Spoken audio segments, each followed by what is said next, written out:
If you're following the news out of Pakistan right now, you're probably seeing a lot of headlines about severe economic hurdles and political drama.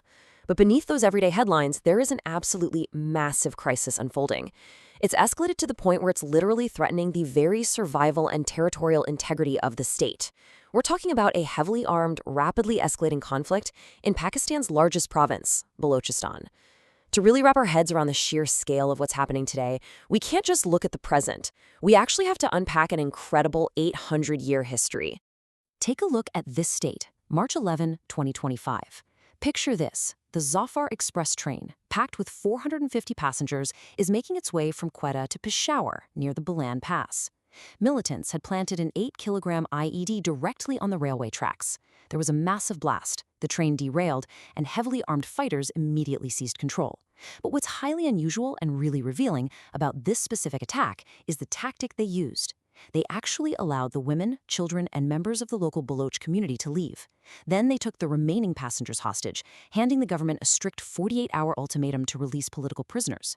When the state eventually launched a rescue operation, it ended in a devastating shootout. The government reported 64 fatalities, while the militants claimed they eliminated over 50 army officers. You see, this wasn't just a random skirmish, it was a highly calculated, coordinated siege.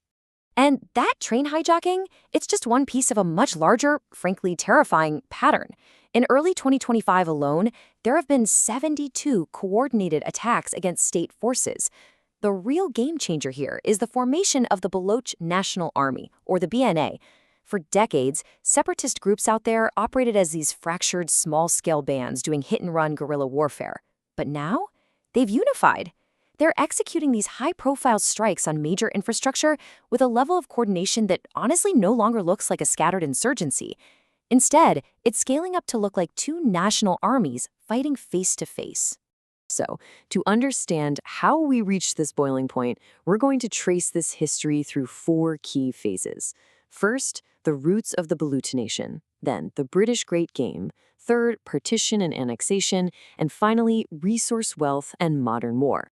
Let's dive right into Section 1, the roots of the Baloch Nation, and how they went from nomadic tribes to a unified alliance. Let's wind the clock way back to the 12th century.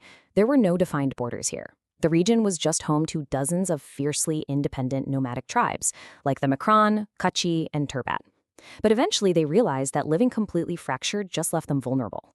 So an influential leader named Mir Jalal Khan stepped up and united 44 distinct tribes into a single alliance. Now, it wasn't a strict country yet, but more of a mutual defense pact, and it laid the absolute foundation for a shared Baloch identity. By the 15th century, Mir Chakar Rind organized them even further. Then, jumping to 1666, the region was caught in a vice, facing intense pressure from the massive Safavid Empire in Iran on one side and the Mughal Empire in India on the other. To survive, the tribes agreed they needed a central authority, and they appointed Mir Ahmed Khan as the very first Khan of Kalat. So, what did this new state actually look like? Well, the Khanate of Kalat was incredibly unique. It wasn't your standard dictatorship. While the Khan was the head of state, a lot of these tribal leaders only agreed to join on one strict condition, that they kept absolute autonomy over their own specific territories. They operated under a central council system. Think of it kind of like a tribal parliament, right? Decisions required consensus. It was this highly decentralized confederacy that protected local freedom while putting up a united front to the outside world. And it worked. This system brought about a golden age of stability, complete with its own laws, thriving trade routes, and a 25,000-strong army. Moving on to Section 2, we enter the era of the British Great Game, geopolitics and buffer zones. By the 1830s, the British Empire was firmly in control of India, but they were deeply, deeply paranoid about the Russian Empire expanding its reach down through Central Asia. So the British came up with what they called the buffer zone strategy. The goal was to install a puppet ruler in Afghanistan to completely block Russia. But here was the catch. To invade Afghanistan from India, the British Army needed a route to march through. The Sikh Empire up north flat out refused to let the British cross their lands. So the British turned their sights south, right toward the Khanate of Kalat. At first, they just signed a basic agreement to pass through. But the local Baloch tribes were furious about having a foreign army marching across their land, and they started launching attacks on the British supply lines. The British suspected the Khan of Kalat, Merab Khan, of secretly orchestrating all of this. Their response? A violent invasion in 1839, where they killed the Khan and forcefully installed their own compliant ruler. But the British quickly realized that directly occupying this entire massive, rugged territory was just too costly. So they carved out a strategic piece for direct military control, calling it British Balochistan, and left the rest of the Khanate under indirect rule. But to keep things stable, they signed the 1876 Treaty of Kalat. And I want you to listen to the exact wording of Article 3 from that treaty. The British government will respect the independence of Kalat. They explicitly and officially recognize Kalat as a sovereign state tied to Britain only by a treaty and an annual lease payment for the occupied lands. As you'll see, this one single sentence would become the absolute epicenter of a massive legal battle 70 years later. Which brings us perfectly into Section 3, Partition, Annexation, and the Legal Battle for Independence. When the British finally announced they were leaving the subcontinent in 1947, the Khan of Kalat argued that since they were never legally a British colony, just a treaty partner, they should automatically revert to being a fully independent nation. And here is a wild historical fact. Muhammad Ali Jinnah, the legendary founding father of Pakistan, actually served as the Khan of Kalat's legal advisor. Jinnah brilliantly argued Kalat's case for independence to the British. Because of this, in August 1947, a standstill agreement was signed by Pakistan, which officially recognized Kalat as an independent, sovereign state. But the geopolitical winds shifted fast. Pakistan's leadership started to fear that a weak, independent Kalat on its border would easily fall to external influence. So, Jinnah actually began convincing Kalat's autonomous tribal leaders to break away from the Khan and join Pakistan instead. When the Khan of Kalat resisted, the situation flipped drastically. Just months later, in March 1948, Pakistan deployed its army and navy, completely surrounded Kalat, forced the Khan to sign an accession document, and officially annexed the territory. The Baloch response was immediate and furious. The Khan's brother, Prince Abdul Karim, retreated up into the mountains with a band of fighters, launching a fierce guerrilla war. And because these fighters knew absolutely every inch of that rugged terrain, the state's military really struggled to defeat them.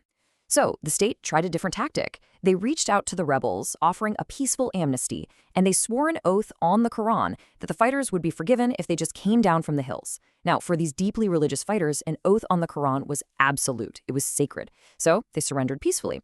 But historical records show that the moment they descended, the state reneged on the agreement. They arrested the leaders and threw them in jail for 10 years. And incredibly, this exact cycle repeated in 1960 with an 80-year-old Baloch leader named Nawab Naroz Khan. Another sworn oath, another broken promise, and this time his family members were executed. This tragic cycle cemented a deep generational mistrust that still fuels the fire today. And the marginalization wasn't just military, it was political too. In 1955, Pakistan introduced something called the One Unit Policy. The stated goal was to combine all 4 Western provinces into a single administrative unit called West Pakistan to improve government efficiency. However, for the Baloch people, this policy meant the legal erasure of their very name and provincial identity. The Baloch, who have this incredibly distinct cultural and historical background, saw their political representation entirely absorbed and dominated by more populous regions. It left them feeling effectively reduced to second-class citizens in their own ancestral lands. This takes us into our final section: resource wealth, modern war, and economic exploitation. You see, Balochistan is unimaginably rich in natural resources, but the locals claim they see almost literally none of the benefits. For example, in the Chagai district of Balochistan, massive reserves of copper and gold were discovered. We're talking 42 million tons of it. A huge mining project was set up in partnership with Chinese engineers. But look at how the profits from this massive venture were split. 50% went to China, 48% went to the federal government of Pakistan, and only a meager 2% was allocated to the province of Balochistan itself. For the local population, many of whom live in severe poverty, watching their ancestral wealth be dug up and shipped away while only pennies returned to them, it became a critical breaking point.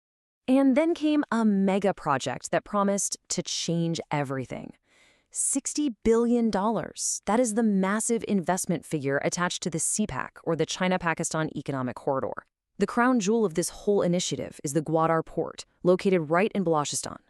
The government promised locals that this unprecedented influx of cash would turn their coastal region into a bustling, ultra-modern trade hub. They were literally comparing its future to Dubai. But the reality of CPEC for the locals on the ground was drastically different. The promised prosperity just didn't materialize for the Baloch people. Their ancestral lands were bought up at incredibly low rates. When construction finally started, the lucrative engineering and labor jobs weren't going to the locals. They were awarded to Chinese workers or laborers brought in from other provinces in Pakistan. Furthermore, to protect these billions of dollars in foreign investments, a heavy, permanent military presence was established in the area.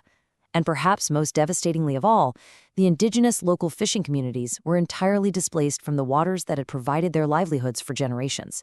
So instead of a new Dubai, locals found themselves alienated and unemployed on their own land. This intense economic frustration was like throwing gasoline on a fire. It directly fueled militant recruitment and completely changed the nature of the insurgency. Back in 2000, the Baloch Liberation Army, or BLA, was formed, launching organized attacks specifically targeting infrastructure, gas pipelines, and Chinese interests. By 2018, realizing that scattered groups were inefficient, militants formed the Brass, a unifying coalition that brought multiple factions together under one umbrella. And that evolution brings us right back to today, 2025. They have morphed into the Baloch National Army, launching the massive, coordinated offensives we discussed at the very beginning of this explainer. They're no longer just fighting for political rights, they view themselves as a fully sovereign army fighting a war of liberation. The absolute crucial takeaway here is that this is no longer an isolated domestic issue. Balochistan borders Iran and Afghanistan, and it sits right on top of some of the most vital trade routes in the entire world. As we wrap this up, we really have to ask ourselves some tough questions. Global powers are closely watching this. China has billions invested. India and Pakistan remain historic rivals. And there are plenty of whispers about U.S. strategic interests in the region as well. With 800 years of fiercely independent identity, a history of deeply broken trust, and billions of dollars in resources at stake, how does this end? Will the state find a way to initiate genuine, lasting political dialogue? Or is this strategic flashpoint destined for prolonged, devastating war? Thank you so much for joining me for this explainer, and I'll catch you in the next one.